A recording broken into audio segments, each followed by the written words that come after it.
काही आठवणी बोलल्या मला. आज तरी उतरवशील का रे पानावर? होय, खरंच खूप काही सांगायचं आहे तिला. मी फक्त पुरावा राहिलो. अनुभव, भावना सगळं काही तिच्याकडेच तर आहे. ती माझी कविता. कवितेच्या भावना आहेत ह्या. तिला आज बोलू दे. तिला आज बोलू दे. मित्रांनो, आज आपण ऐकणार आहोत पिसाट शंका भाग पहिला. नुसता प्रवास आणि संवाद. ठिकाण उत्तूर बस स्टँड ते घर. चला तर मग ऐकूया पिसाट शंका. जवळजवळ आत्मचरित्र लिहीन एवढं वाचलंय, बघितलंय, ऐकलंय तिच्याबद्दल. आणि ही ठिणगी आत्ताची नाही. जेव्हा फॅन्ड्री बघितला, आग तेव्हाच लागली होती. विंचू चावला नव्हता, पण विष चढत होतं. इतकी ऊर्जा होती ती. कारण फिरतीच्या डंकाची लागीर शाळेतच झाली होती. विजली ज्योत इतका वारा. आग मात्र तशीच होती. होती उशाशी कविता. कधी का असेना ती दिसत होती. आता विझलेल्या पंथीसोबत माझी प्रत्येक रात्र जागी होती. ती पुन्हा दिसली. मी हळूच कविता उघडून वाचू लागलो. जशीच्या तशी होती ती, जशीच्या तशी. काही वेळाने ती निघून गेली. मीही थोडा मोकळा झालो. हातातला कागद चुरगळला, फेकून दिला. रस्ताही रिकामा, सुना वाटत होता. मीही सुसाट जात होतो. तिच्यापासूनचे अंतर वाढत होतं, तरीही ती दिसत होती. माझ्यापासून लांब, पण आरशाच्या जवळ वाटत होती. माझ्या दिशेने एक पाऊलही तिने उचलला नाही, पण तिची आरशातील प्रतिमा जणू माझाच पाठलाग करत होती. आता मात्र अंतर वाढले होते. पुसट छबी दिसत होती. मग मीच आरशाकडील डोळे रस्त्याकडे वळवले. रस्ता ते घर, अंतर कमी होत होते. घरातील वाट बघतायत ही एक उणीव गाडीचा वेग कमी करत होती. गावाजवळ आलो. आता कविताही संपली होती. चुरगळलेल्या अवस्थेत घुसमटत असेल बिचारी. असेल आशेत कुणीतरी घेईल उचलून. काय दबली असेल कोणाच्या तर पायाखाली. तिचंही माझ्यासारखं झालं म्हणा. हल्ली सगळ्यांना प्रेमात पाडणारी ती आज स्वतः रस्त्यावर पडली होती. वाऱ्यावर पडल्या जमा. जिला कोण वारस नाही. राजा ते रंक असा प्रवास तिचा. या अवस्थेतही ताटमानेने उभी राहिली असती, पण काय करणार. आता तिनं सगळीच आशा सोडली होती. खरं तर मी तिच्याकडे वळून बघितलंच नाही, म्हणून उठली नाही कदाचित.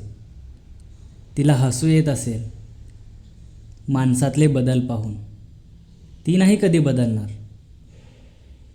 कारण शब्द खोडून पुन्हा जिवंत व्हावं इतकी तर ती लाचार नव्हती. कधीच नाही. तिला वाटत असेल का मी तिला पानावरती अस्तित्व देऊन जन्माला घातलं. वाट चुकलेला परत येतो. आम्ही तर वाटच बदलली. आता माझं काय होणार या विचारात दंग झाली ती. अगदी शेवटचे क्षण मोजत होती.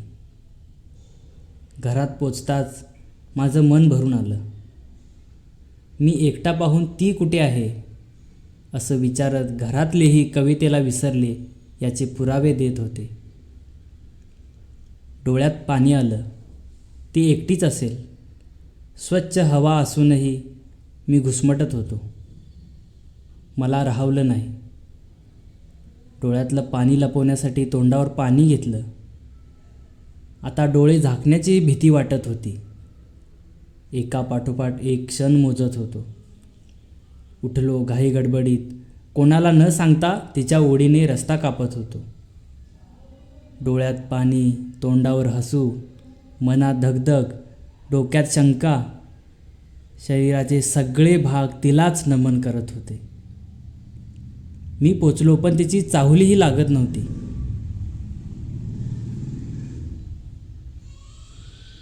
थोडा निराश होऊन मागे फिरलो. इतक्यात वाऱ्याची झुळूक आली.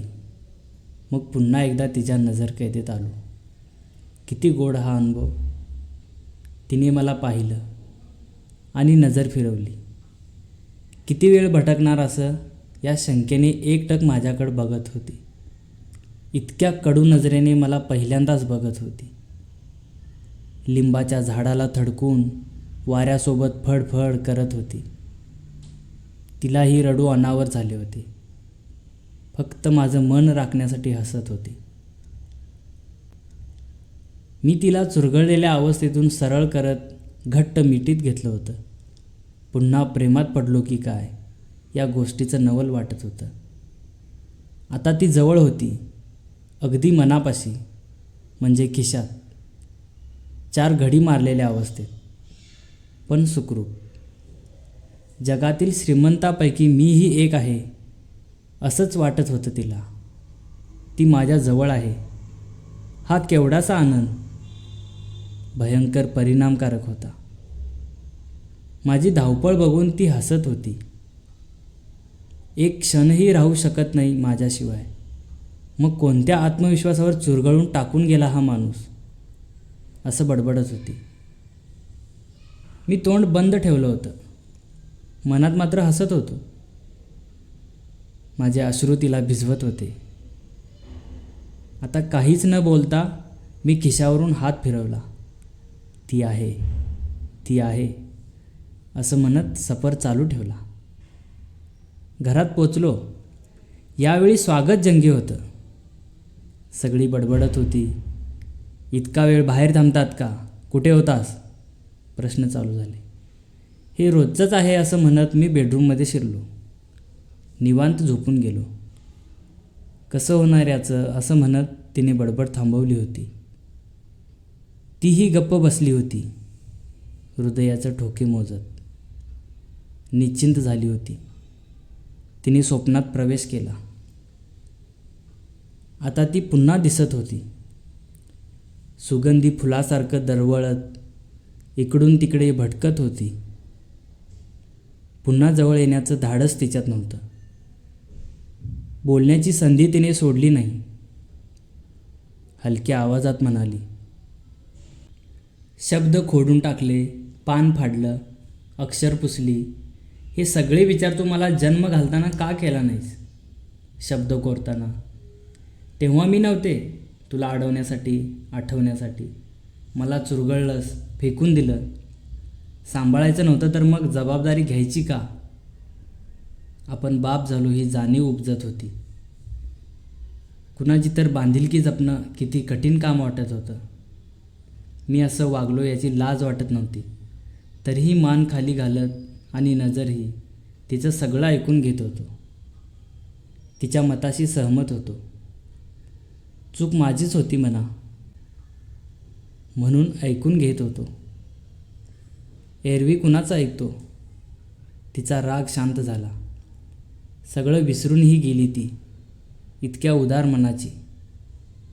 माझंही मन स्थिर झालं होतं. तिच्या भासाचे शेवटचे क्षण संपूर्ण कलाटणी देणारे. चुरगळून फेकण्या इतकी मी कुणाला जड नाही. फाडून न जुळावी इतकी कठीण रचना नाही. मला पुसून मिटवण्याचा कोणाला हेवा वाटणार नाही. तू लाख मनात आणलं तरी माझा अंत नाही. शब्द जरी पुसटशी तू, डोळ्यात उभारणारे चित्र याची खंत नाही, याची खंत नाही. धाडकन झोपेतून उठून बसलो. तेव्हापासून ती आज रोज माझ्या स्वप्नात येते. माझा तिच्याशी संबंध नाही, तिचा माझ्याशी संबंध नाही, पण आमच्याबद्दल सतत ती बडबड करत असते. म्हणते कशी, कसं होणार यांचं, तुझं माझं जमेना, तुझ्या वाचून करमेना, नुसती पिसाट शंका, पिसाट शंका.